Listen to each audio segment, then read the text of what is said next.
رہتا ہے۔ انہی کے فیضان کرم کا یہ سلسلہ ہے کہ آج کیا یقین تھا کہ اتنے لوگ اس نئی جگہ، خواتین میری بہنیں اور شہر سے اتنا دور، اور یہ سارے پیارے لوگ، مگر یہ نبی پاک کی محبت کے چنے ہوئے لوگ یہاں آ کے بیٹھ گئے ہیں۔ میں آپ کو کیوں نہ حضرت رومی رحمۃ اللہ علیہ کا ایک قول ہی سنا دوں آپ کو۔ لیکن زندگی کیا ہے، زندگی کا مفہوم کیا ہے، میں اب یہاں آپ کو لے چلوں۔ کنت کنزا مخفیا فاحببت ان اعرف فخلقت الخلق۔ میرے محبوب، ارشاد خداوندی ہے، حدیث قدسی ہے، اللہ اور اللہ کے حبیب پاک کے درمیان سلسلہ گفتگو جاری ہے۔ کنت کنزا مخفیا، کوئی مخاطب نہ ہو تو ویسے ہی کو بولتا جائے، یہ عام عقل مند آدمی کے بھی اس کی معیار و وقار کے خلاف ہے، تو خالق کل وہ اپنے مخاطب نہ ہو تو ویسے ہی باتیں کرے وہ۔ تو نبی پاک علیہ السلام کو مخاطب کر کے فرمایا کنت کنزا مخفیا، میں بہت ہی پوشیدہ تھا، بہت ہی پوشیدہ تھا۔ حضرات یہ نہیں فرمایا کہ میں میرے محبوب پوشیدہ ہوں، یہ نہیں فرمایا، فرمایا بہت ہی پوشیدہ تھا، نہیں فرمایا کہ میں پوشیدہ ہوں۔ کیوں نہیں فرمایا کہ میرے محبوب جب آپ اور میں دونوں ایک دوسرے کے سامنے ہیں تو میں پوشیدہ کب ہوں؟ آپ تو مجھے دیکھ ہی رہے اور میری بات سن رہے ہیں، تو میں نے چاہا اپنی قدرتیں، اپنی محبتیں اور اپنا وقار، اپنا معیار اور اپنی ربوبیت، شان ربوبیت اس کو عام کر دوں۔ فخلقت الخلق، پھر میں نے مخلوق بنائی۔ اس فرمانے گرامی کی روشنی میں یوں یقین ابھرتا ہے کہ تخلیق کائنات کی بنیاد محبت ہے، محبت ہے، مگر ایک غرض کے تحت۔ غرض تھی عرفان، سبب تھا محبت، غرض تھا عرفان، سبب بنی محبت۔ اس کے بعد تخلیق ہوئی، فرمایا الخلق، سب مخلوق کو میں نے پیدا فرمایا۔ میں اس کی تحقیق میں نہیں جاؤں گا، میں صرف اتنا ہی کہہ رہا ہوں کہ عرفان غرض ہے اور محبت سبب ہے اور قدرت کار فرما ہے۔ آگے سارا جان بنا، سارا جان بننے کے بعد زمین بنی، زماں بنے، مکین بنے، مقام بنے، چونٹی بنی، ہاتھی بنا، پہاڑ بنا، کوثار بنے، دریا بنے اور صحرا بنے، دشت بنے اور چمن بنے، کوہ بنے اور فضا بنی، خلا بنے اور سما بنے، عرش بنا اور فرش بنا، ستارے بنے اور ذرے بنے، تنکا بنا اور جھونکا بنا، ہوا بنی اور نار بنی، خاک بنی اور پانی بنا، دو جہان بنے، ملک بنے، فلک بنے، ملک بنے، فلک بنے، سمک بنے، تحت سرا بنے، مقام سرا سے سریا تک کائنات بنی، جنت بنی، ہوا بنی، دوزخ بنا، عذاب بنا، جنت بنی، ثواب بنا، فرشتے بنے، سجدے بنے، مخلوق بنی، خالق کا رابطہ ہوا۔ یہ سب کچھ ہونے کے بعد اللہ نے اپنے محبوب کو سامنے کر کے فرمایا میرے محبوب دیکھو، ساری کائنات میں کوئی شے ایسی نہیں کہ جس نے پیدا ہونا تھا وہ پیدا ہو گئی، اور جو ابھی پیدا نہیں ہوئی میرے علم میں ہے، وہ بھی میں تیری نظر میں رکھتا ہوں۔ لیکن یاد رکھو انا وانت وما سوا ذالک خلقتہ لیجعلک، ایک میں ہوں، میرے محبوب اور ایک آپ ہیں، اور جو کچھ یہ جہان بنا ہے نا یہ تو میں نے تیری نزاکت کے لیے بنایا۔ اللہ غنی، جو آپ عرض کرتے رب العالمین انت و انا، انت و انا، اللہ کریم ایک آپ ہے، ایک میں ہوں، وہ ما سوا ذالک، اور اس کے علاوہ جو کائنات ہے ترکتہم لأجلک، میں تیرے اس ایک دیدار پر دو عالم کو قربان کرتا ہوں۔ یہیں سے بنیاد رکھی گئی محبت کی۔ تو پھر جو کائنات محب کی ہوتی ہے وہ محبوب کے دیدار پر قربان کرنا یہ تقاضا محبت ہے، اور صدق محبت کی علامت و نشانی۔ یہاں آ کر سرور عالم صلی اللہ علیہ وسلم نے جب اعلان نبوت فرمایا تو ساتھ ہی ارشاد فرمایا لا یؤمن احدکم حتی اکون احب الیہ من والدہ وولدہ والناس اجمعین۔ یاد رکھو ماں بڑی نعمت ہے، باپ عظیم دولت ہے، بیٹے خوشیوں کا سامان ہیں، بیٹیاں گھروں کا زیور ہیں، خاندان عزت و تمکنت کا باعث، یہ دولت ثروت امارت حکومت، یہ ساری چیزیں دنیاوی لوازمات کی رونق ہیں، لیکن نبی اکرم نے فرمایا بھول جاؤ ماں کو بھی، بھول جاؤ باپ کو بھی، بھول جاؤ کائنات کو بھی، دل اور دماغ میں، نظر اور فکر میں، ذکر اور نظر میں، فکر اور حذر میں مجھے رکھو، اندر بھی اور باہر بھی۔ چلو تو خیال میرا، بیٹھو تو خیال میرا، بولو تو خیال میرا، سوچو تو خیال میرا، تنہائی ہو تو خیال میرا، انجمن ہو تو خیال میرا، عزلت ہو تو خیال میرا، جلوت ہو تو خیال میرا، خلوت ہو تو خیال میرا، مبارزت ہو تو خیال میرا، سفر ہو تو خیال میرا، فجر ہو تو خیال میرا، اثر ہو تو خیال میرا، گھر ہو تو خیال میرا، باہر ہو تو خیال میرا، اندر بھی میں ہوں، ظاہر بھی مجھے رکھو، تاکہ یہ محبت تیرے اور میرے درمیان کسی دوسرے کو نہ آنے دے۔ جب اس منزل پر پہنچو گے تم صاحب ایمان ہو جاؤ گے، اور جب تم صاحب ایمان ہو جاؤ گے تو خدا فرماتا ہے، اللہ کا ارشاد ہے کہ جو ایمان والے ہیں وہ خدا سے سب سے زیادہ خدا کے ساتھ محبت کرتے ہیں۔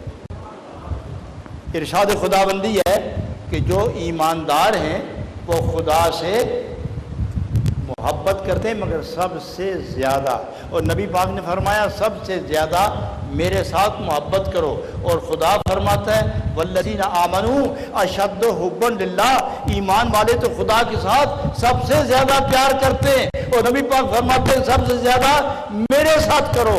ان دونوں میں منافرت نہیں، ان دونوں میں جدائی نہیں، ان دونوں میں تفاوت نہیں، ان دونوں اقوال میں اختلاف نہیں۔ نبی پاک نے فرمایا کہ میرے ساتھ محبت کرو کہ ایماندار ہو جاؤ، اور جب تمہیں ایمان مل جائے گا تو پھر خدا کی محبت کا دعویٰ کرو نہ کرو، خدا خود تمہیں فرمائے گا کہ تم میرے ہو میں تمہارا ہو۔ یہاں معلوم ہوا کہ حب نبی ایمان کی بنیاد ہے، اور جب تک ایمان نہ ہو آدمی مومن نہیں، اور جب تک مومن نہ ہو خدا اسے پسند نہیں کرتا۔ تو نتیجہ یہ نکلا کہ جس کو خدا پسند کرے وہ مومن ہوگا، اور جو مومن ہے وہ ایمان والا ہوگا، اور ایمان والا وہ ہوگا جو عاشق نبی ہوگا، اور عاشق نبی وہ ہوگا جو نبی کے ساتھ پرخلوص ہوگا، اور جب خلوص کے منزل پر آئے گا تو عظمتیں نبی کی دل دماغ میں بسائے لے گا۔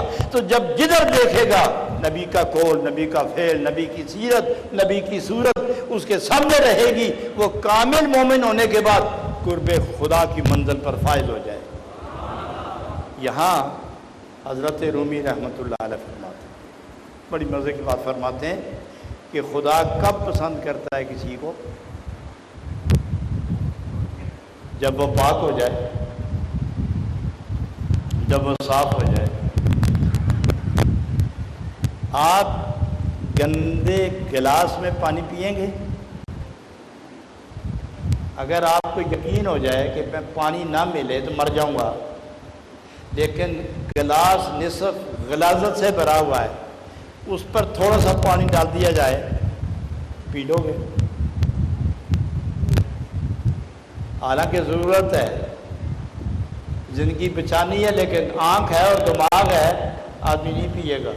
تو جب گندے گلاس میں پانی ڈال کر پینا پسند نہیں، جو دنیا، گلاس بھی دنیا کا، آپ بھی دنیا کے، پانی بھی دنیا کا، یہ دنیا جو خود غلیظ اور خود حجاب اور خود محل کچیل کا محبت و مرکز، اس میں گندے گلاس میں آپ پانی نہیں پیتے تو جو دل اور روح گندا ہو جائے اس میں خدا کا نور کیسے آئے گا؟ جو دل گندا ہو جائے، جو روح گندی ہو جائے، جو زبان ناپاک ہو جائے، جو نظر ناپاک ہو جائے، جس کی رفتار ناپاک ہو، جس کا کردار ناپاک ہو، جس کی صورت پر دھبے گناہ کے پڑ جائے، خداوند ذوالجلال کے جلوے اور نبی پاک کی نبوت کا نور اس دل میں، اس چہرے پر، اس سینے کے اندر کس طرح جاگزین ہوگا، کس طرح وہ سینہ محبت نور بنے گا، کس طرح وہ دل محبت انوار بنے گا؟ جب تک صاف نہیں کرو گے اس وقت تک نورانیت اندر آتی ہی نہیں۔ تو جناب رومی فرماتے، ارے بندہ خدا، اللہ رب العالمین نے تیرے اندر ایک نعمت رکھی ہے،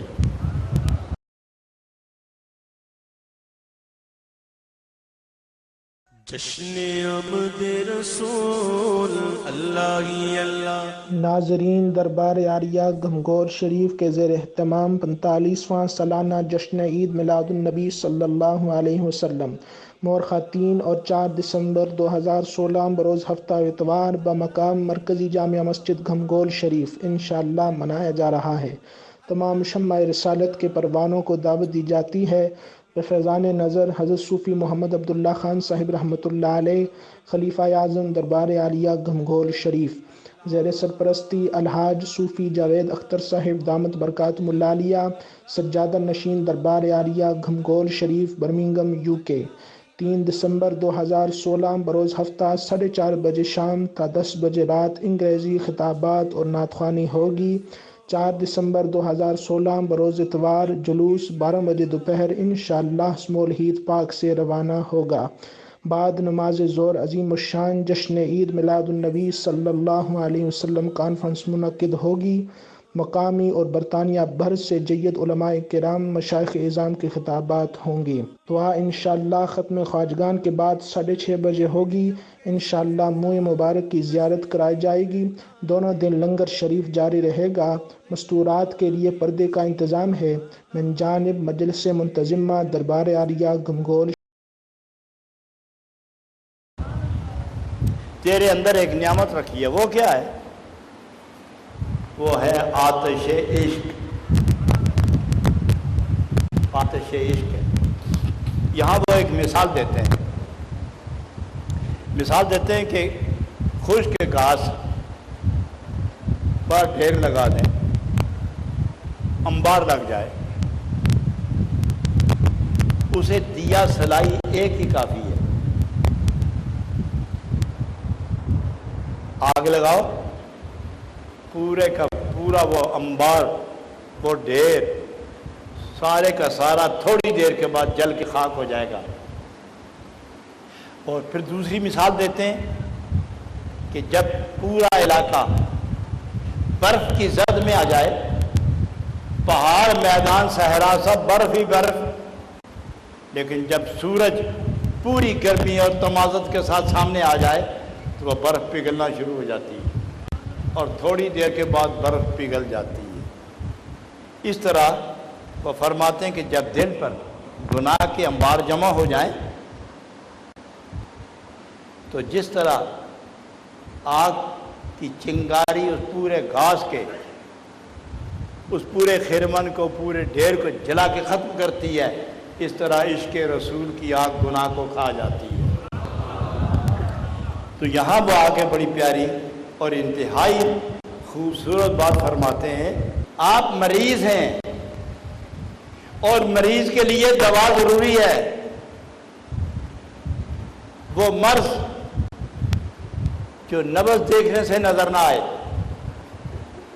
جو ایکس رے میں نہ آئے، جسے حکیم نباز حکیم نہ دیکھ سکے،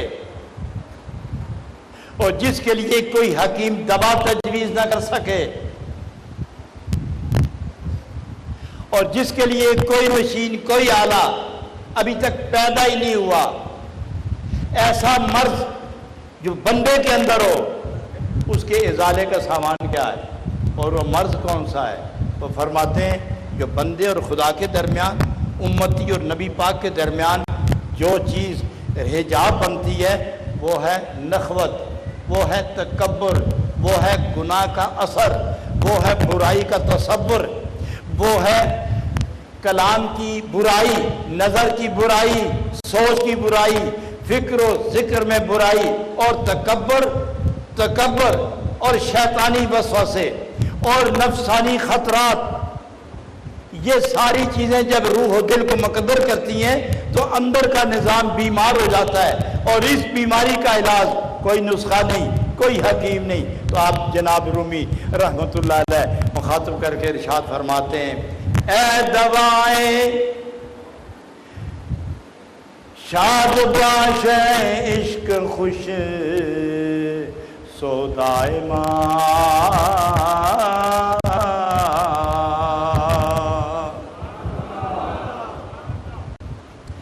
شاد باش اے عشق خوش سودائے ماں،